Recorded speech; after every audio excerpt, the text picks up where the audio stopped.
začetek.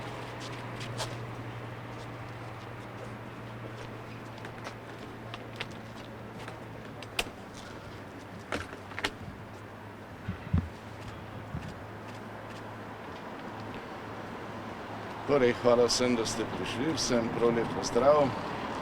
2 dni nazaj sem polagal venec častno stražo v spomin na 416 pobitih pred rovi v Impolu v Slovenski Bistrici. In rekel sem, da takrat, ko socialisti pod rdečo zvezdo spet vpijajo smrt, da je treba biti posebej previden, da je to opozorilo, ki ga je treba upoštevati. Na nek način prav preroško, glede na to, kar se je zgodilo včeraj. Šel sem iz parlamenta, tukaj dol po stopnicah, in zgodil se je zahrbten napad. Strahopeten, zahrbten, človeka niti videl nisem. Na sred stopnic me je nekdo silovito porinil. Na srečo sem se ujel, nisem padel po stopnicah, če bi se seveda stvar popolnoma drugače in mnogo slabše končala. Ker pa sem se ob tem pomaknil navzdol, se je očitno ustrašil, ni nadaljeval in je potem pobegnil nazaj. Dogajanje je videl tudi policist, ki je pred parlamentom, videl je tudi osebo in zbrani podatki so zelo zanimivi. Povedal mi je, da policist namreč, da je ta človek oblečen v neko rumeno-zeleno balonarsko fluorescenčno jakno pritekel izza parlamenta v trenutku, ko sem jaz šel čez cesto in se pognal za mano. To pomeni, da je bila stvar organizirana, da je to bilo načrtovano, da se v bistvu čakalo zasedi, nekdo ga je obvestil, on je prišel, izvedel napad. Tik pred napadom je bilo slišati: Grims, tebe je treba ubiti. Zdaj, kdo je to rekel, ali napadalec, ali tisti, ki običajno tukaj zdijo, ne vem, ker se nisem niti obrnil. Namreč, zakaj ne, boste rekli, zakaj ne? Zato, ker, gospe in gospodje, 2 leti in pol že, vsakič, ko pridem v parlament ali pa iz parlamenta, tukaj sedijo osebe ali pa se sprehajajo, ki žalijo, ki grobizijo. Poslušamo vse od tega, da me je treba ubiti, do smrt janšizmu, do domobranko, do ne vem česa. Ponavadi se tako derejo, da jih zagotovo posnamejo tamne tudi kamere, zagotovo jih pa slišijo varnostniki pred parlamentom. In na te stvari že zdavnaj ne reagiram več. Tokrat je nekdo pritekel za mano, kot rečeno, zadeva se je na srečo končala bolje, kot bi bilo, vendar za mene, in to kvalificirajo, kakorkoli hočejo policisti, je bil to poskus umora. Če bi jaz padel po stopnicah, pa še na hrbtnik samo, poglejte si, kakšne so polne ostrih robov, najmanj, kar je, bi se hudo poškodoval, lahko bi se ubil. In potem bi rekel: ja, bila je nesreča, padel je. Vprašajte se, v kakšnem svetu mi živimo, kam smo prišli v času, ko se je 2 leti sistematično in načrtno spodbujalo nasilje. Spomnite se kričanja smrt, smrt tukaj pred parlamentom, spomnite se napisov smrt od RTV-ja do tukaj, ko so bile tabla pri tabli. In danes tisti, ki so na osnovi tega kričanja groženj prišli na oblast, kažejo s prstom na nas in pravijo, da smo mi za to krivi. To pa sprevrženo res do konca. In tistim, ki to počnejo, dovolite, da preberem 2 pesmi, ki sta bile prebrane tudi tukaj in povzete z neznanskim navdušenjem. Takrat, ko se išče, odkje je vir tega zla, tega sovraštva, ki zastruplja Slovenijo. Podganja stranka. Vem, jutri podgani bom glavo od trgom in stekla, podganja bo kri. Podganjal bom kvizniško stranko, razfukal, pa naj na smetišču rohni. Vam bom že pokazal rumeno in modro, da vsi boste gobec zaprli. Odplaknil bom vašo besedno čobodro, še lasten drek boste žrli in tako naprej. Pa potem, zanimivo, to se nanaša, veste, kjer je stranka ima rumen in moder znak, da ne bo samo osebno, mislim, da ne bo samo nasplošno, se pogledajte tudi osebno.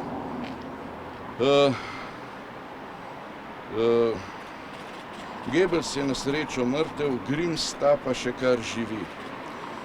Grims želodec nam obrača, Grims z vso golaznijo. General se je obesil, Grims pa se še bo. Grims jo fasal bo odzad, Grimsa bo odnesel vrat. Zanimivo, prav navodilo za tisto, kar se je zgodilo včeraj. Grims, fašistični smrduh. Gospe in gospodje, to je Svetlana Makarovič. Tole je bilo celo sofinancirano s denarjem nevladnih organizacij, če kdo tega slučajno ne ve. V takem svetu mi živimo. In ta strup, ki je v resnici vložen od drugod, zastrupla Slovenija. Zastrupla jo že dolgo. In s tem strupom sovraštva se okoriščajo tisti, ki potem na tej osnovi pridobivajo materialno korist in pa oblast. Svetlani Makarovič je predsednica 8. marca zapisala, da jo občuduje, da jo gane. Gospe in gospodje, a bom še enkrat preberem, izrazi kot fašistični smrduh, pa potem udrihanje po drugače mislečih, drugače verujočih, to je hujskaštvo. To je v resnici kaznivo dejanje in upam, da gledajo to tiskovno tudi gospodje policisti. Jaz trdim, da ima to vse znake kaznivega dejanja, netenja, politične in pa tudi verske nestrpnosti, ki je protiustavna, očitno protiustavna in protizakonita. In to se pri nas sofinancira in potem, ko se pokažejo posledice in stvari uidejo z rok, pokažejo se posledice na vseh straneh, takrat se potem pokaže s prstom na drugega in je drugi kriv, najstarejši trik levičarji. In kdo je potem se s tem okoristil? Gospod predsednik vlade danes pravi, da bo preganjal sovražni govor. In preganja sovražni govor tam, kjer se je začel, pri samem sebi, pri tistih, ki so mu pomagali na oblast, in pa naj seveda naredi največ, kar lahko za to Slovenijo. Jaz bi mu predlagal, da takoj odstopi, ker očitno ni dorasel tej funkciji, ki jo opravlja. Po drugi strani pa je treba reči, da je čas, da se te stvari umirijo. Da se enkrat pričakuje, da bodo enaka merila za vse. Zakaj je to tako pomembno? Jaz sem trdno prepričan, da do te točke, na kateri smo nikoli ne bi prišli, če bi se pošteno povedalo stvari, ki so se dogajale v minulih 2 letih. Na njih sem opozarjal, nekatere od njih sem posebej predstavil tudi v parlamentu. Iz srednjih medijev o tem ne mogu zvedeti nihče ničesar. Samo en primer. To, sem povedal, je bil grob napad, za mene osebno, trdim, je bil poskus umora. Ampak take stvari sem že doživel v minulih 2 letih. Spomnim se enkrat, ko so mirni, vse veste, tista pravljica, včasih se je začela z 9 gorami in 9 vodami, moderne pravljice se pa začnejo z mirni petkovi protestniki. So mirni protestniki tukaj zunaj skandirali smrt, smrt, in ko sem prišel ven, je bilo slišati ubiga, pa zakoliga, pa ne vem kaj še vse. In ko sem šel dol po stopnicah, spet po teh istih, da sem bil nižje dol, sta 2 tamle na vrhu zgrabila granitne kocke in jih vrgla van. Na srečo sem jih videl, sem se izognil, zraven so stali policisti, naredili niso nič. Policiste sem še enkrat opozoril, nič. Potem opozoril sem na to na posebni seji parlamenta, kjer sem to podrobno dogajanje obrazložil. Povedal, kaj se dogaja. Nič. Ni šlo skupaj s tisto popolnoma zlagano podobo, po kateri je desna stran agresivna, leva pa nedolžna kot jagenjčki. Ni res, gospe in gospodje. To je strup sovraštva, ki zastrupla Slovenijo. Zastrupljajo že od 2. svetovne vojne naprej, pod rdečo zvezdo. Tisti socialisti, ki so takrat izvajali to, tudi danes isto izvajajo. Danes je bilo zanimivo, da imamo tukaj le zmeraj ljudi, zadnji so bili, in so izredno agresivno reagirali, ko jih je samo policist nagovoril, ki jih je vprašal, če so kaj videli, če so oni kaj, in so začeli vse kriple govoriti, da oni niso nič grozili. Zakaj? Ker je bilo tik pred napadom slišati tisto, kar sem povedal, Grim, s tebe je treba ubiti. Kdo je to rekel? Najbrž, glede na njihove izjave, je bil to napadalec. Ampak, gospe in gospodje, vprašajte se, v kakšnem svetu mi živimo. Najte mi še en parlament v Evropi, kjer ne samo takole, mi, ki prihajamo, doživljamo to že 2 leti. Si predstavljate, tamle vedno poročate, če eden enemu napiše eno neumnost na internet. Tukaj dobesedno vsak dan dobivam grožnje s smrtjo, dobivam jih tudi pisno, pa še vam lahko pokažem, na tisti seji nočni sem v sabo cel fascikel grozilnih pisem. Ne samo na moj račun, tudi na račun moje družine. Nihče o tem ni spregovoril, nihče tega ni pokazal. In to je narobe, ker so očitno dvojna merila. Če bi bila enaka merila za vse, do te točke, na kateri smo, nikoli ne bi prišli. Grimsa je treba ubiti, je bilo sporočilo. Jaz samo upam, da se zavedate, da je bilo to očitno organizirano, kajti še enkrat povem, potem, ker me je seznanil policist, ki je dogajanje opazoval, je nekdo napadalca obvestil in on je stekel za menoj. Ni pa, seveda, mnogo policist vedel, da me bo napadel, tudi jaz tega res nisem pričakoval, jaz sem slišal, da se nekdo približuje, sem mislil, da je pač nek tekač, sem se še malo umaknil. Potem je bil pa napad tako silovit in tako nepričakovan, da odkrito povedano še danes kar težko verjamem, kaj se je zgodilo in da se je na srečo vse tako dobro izteklo. In trdno sem prepričan, da se ne bo to vzelo za zelo resno opozorilo in se enkrat za vselej uredilo te stvari, potem se bo naslednjič zgodilo verjetno kaj mnogo hujšega. In pogledajte, kakšna so ta dvojna merila, ko sem prej prebral, ne. Zdaj si pa predstavljajte, da tamle v tej pesmi besedo Grim zamenjate recimo z ilegalni migrant. Kakšen norišenca bi bila, ko bi vsi protestirali, ne? Rekli, kakšna nestrpnost. Tukaj, ko gre pa za direktno razčlovečenje človeka, to ni bil problem. Na te stvari smo opozarjali že prej, na te stvari smo opozarjali 2 leti. Nihče ni reagiral, nihče ni o tem poročal, ni šlo v tisto lažno podobo, ki se je ustvarjala in ki je žal 400 000 ljudi nasedlo. Resnica je pa samo ena. Tukaj edini, ki so dejansko nestrpni do konca in agresivni in žal čedalje bolj agresivni, jaz sem osebno upal, da se je to s volitvami končalo, so na levi strani političnega pola. Zagotovo ne vsi, ampak tisti, ki imajo od tega korist, pa to netijo in podžigajo. In zaradi tega je tukaj prvo in temeljno, kar se pričakuje, da morajo biti enaka merila za vse, da se obsodi vsako nasilje, da se razloži, kdo je kje in zakaj in da se pove argumente, ne da se nekatere vnaprej diskvalificira, nekaterim pa vnaprej da prav. Tudi včerajšnje poročanje v nekaterih medijih Grims trdi, da je bil napaden. Spomnim se, da je bil zadnjič nek drug napad, pa je bilo takoj rečeno, je bil grob napad, ne vem kaj, ne. Jaz nič ne trdim, policija je to videla, policija je to preiskuje že.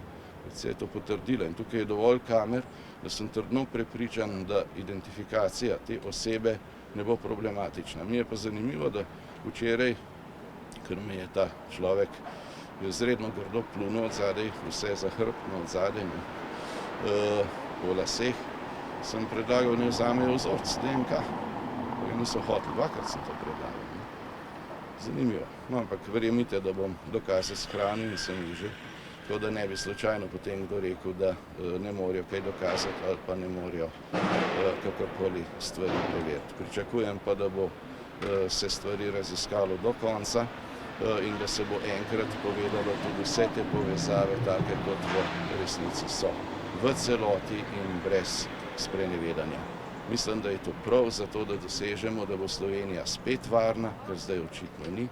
Vsi imamo pravico živeti tako, da je spoštovana naša varnost in osebna integriteta in od vseh, ki so danes na oblasti, upravičeno pričakujemo, da to tudi vsem zagotovijo. Ne samo nam tukaj, ampak vsakemu državljanu, vsaki državljanki. Zato bi končal samo s tem, še z eno točko, ki je pripeljala do tega. Spomnil bi, da smo predlagali zakon, jaz osebno sem predlagal amandma v tisti zakon, po katerem bi lahko policist brez prijave ukrepal, če pride do pouličnega nasilništva. Proti komurkoli, proti vam, proti komurkoli mimoidoči. Danes namreč ne more, danes moraš posebej do policista in šele potem, ko ti daš prijavo, on lahko ukrepa, ker je popoln absurd. In ne boste verjeli, spomnil bi na sceno, v levi del politične scene je v parlamentu norel od sreče, ko je tak zakon za glas ali dva padel. Zato, da so ustvarili te razmere, zato, da so potem, ko so zmagali na volitvah, umaknili dodatno varovanje, ki je tukaj že bilo, in da so pripeljali do pogojev, ki lahko pripeljejo do konflikta. In to po mojem mnenju je v resnici cilj te zgodbe. Zato, da bi se pripeljalo do konflikta, zato, da smo eni stalno izpostavljeni šikaniranju, kjer se sploh ne predstavljajo tega, ker v tem niso imeli prilike česa izvedeti, in da se naredi neka scena, ki bi se lahko čim bolj slabo končala. Z tega vidika morda celo dobro, da se je ta napad zgodil od zadnje, tako kot se je zgodil. Tega je treba narediti konec, gospod in gospodje. To je naša skupna naloga. Jaz samo pričakujem od vseh vas, da boste to, ki sem danes povedal, tudi to, kje je vir tega sovraštva bil in še vedno je, korektno prikazali ljudem, da jih boste prikazali tudi drugo plat zgodbe, da jim boste povedali, da smo bili tudi izpostavljeni temu, da se je na nas metalo vse mogoče, enkrat celo 2 granitni kocki, da se nas izpostavlja fizičnim napadom. To povejte ljudem, da bodo imeli celotno sliko, kakšna je realna stvarnost v Sloveniji. Ta stvarnost je popolnoma drugačna, pravzaprav zrcalna podoba tiste, ki se je žal lažno prikazovala v minulih 2 letih. In vsi imamo, še enkrat poudarjam, po ustavi pravico živeti varno, vsem moramo zagotoviti, da bo Slovenija spet varna. To mora biti naš skupen cilj. Lahko najprej eno čisto tehnično vprašanje. A ste vi potem iskali kakšno pomoč pri zdravnikih na urgenci? Druga stvar, ste to prijavili policiji? Najprej to. Policiji je bilo takoj vse prijavljeno, preden sem povedal v javnost, naredili smo zapisnik, najprej s policijsko patrolo, itak je bil priča policist, ki je tukaj pred Državnim zborom, kar sem že povedal, in potem sem opravil tudi zaslišanje pri kriminalistični policiji, tako da postopki že tečejo, tudi patrole so včeraj že preiskovali tega. To je šlo za silovito odrivanje, na srečo sem se ujel. Danes me malo rame bolijo, ampak jaz ne bom zaradi tega rutke nosil. Da lahko verjamete, da če bi pa padel, kaj to pogleda dol stopnice, ki so polno ostri prebor, se lahko predstavljate, kako bi se to končalo. Rekli ste v bistvu, da ta sovražni govor ste bolj ali manj zdaj res na nasprotno politično opcijo prevedli? Ne, da nisem, jaz sem samo prebral, kaj oni delajo in kaj govorijo in kaj so tukaj prebrali in čemu so oni takrat ekstatično ploskali. Imate to vse posneto, to je vse preverljivo, to ni nič govorjene na pamet. Včeraj smo bili priča v parlamentu, ko sta vaša kolega celo slikala računalnik poslanke Levice. Mislite, da s svojimi ravnanji pa ne spodbujate takšnega dogajanja? Ker sem videl, ker je bilo objavljeno, sta slikala klop, ki je bila preluknjena zaradi tega, ker so oni takrat, veste, da imajo včasih zelo zanimive načine ploskanja. Jaz se spomnim, ko sem jim prebral en Hitlerjev nagovor o 1. maju in so z Levice tolkali, da stojijo za vsako povedano besedo, pa sem jim pa razložil, da so to besede Adolfa Hitlerja. In kolikor mi je znano, so to, ne vem pa ne, to sprašujte njih.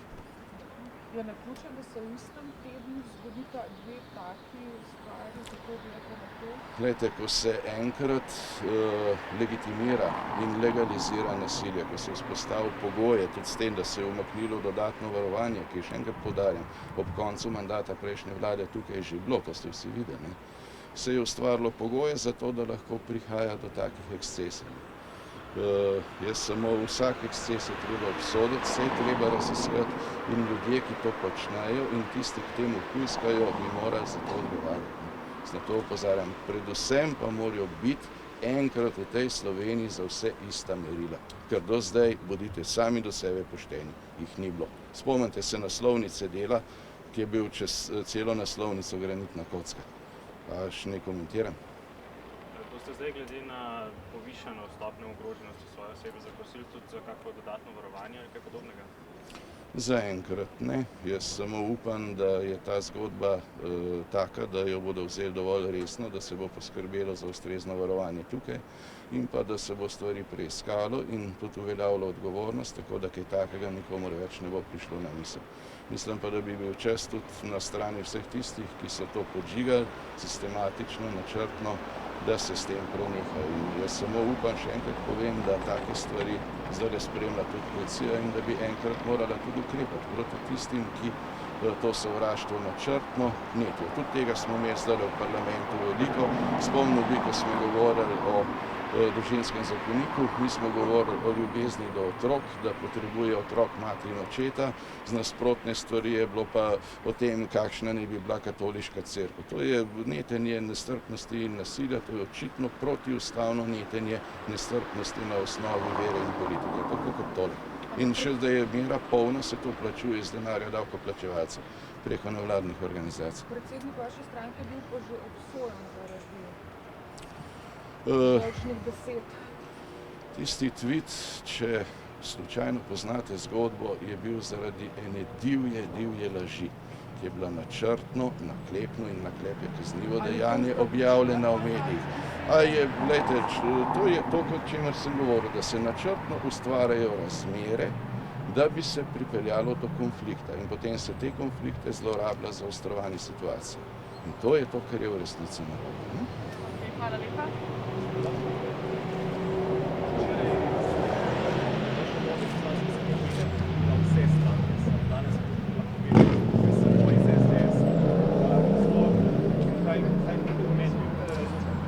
Ne vem, da smo poslednji branik varnosti in normalnosti v Sloveniji. Na nek način je to tudi pošteno povedano. Hvala vsem, pa srečno.